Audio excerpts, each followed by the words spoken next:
আলহামদুলিল্লাহ, পুরা বিস্তীর্ণ মাঠ জুড়ে ধান পেকে লাল হয়ে গেছে। এখন এই ধানগুলোকে কাটার আগে সকালে অথবা বিকেলে এইভাবে বড় বাঁশ অথবা লাঠি দিয়ে ধানগুলোকে মাটির সঙ্গে শুয়ে দিতে হয়, তবেই এই ধানগুলো কাটার জন্য পুরোপুরি উপযুক্ত হয় এবং কাটতে অনেক সুবিধা বোধ করে কৃষকেরা।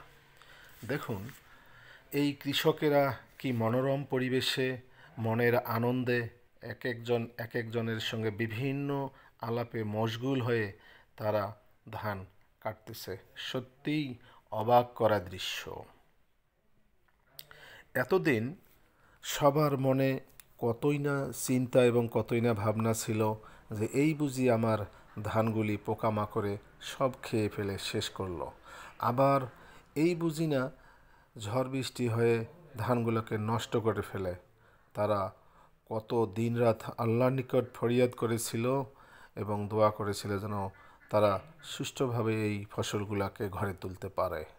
অবশেষে সুষ্ঠুভাবে সেই ধানগুলোকে কাটতে পেরেই যেন তারা মহা খুশি, তারা শুকরিয়া জ্ঞাপন করতেছে। শুধু মাঠ থেকে ধানগুলোকে বাড়ি নিয়ে যেতে পারলেই তারা যেন স্বস্তির নিঃশ্বাস ফেলতে পারে।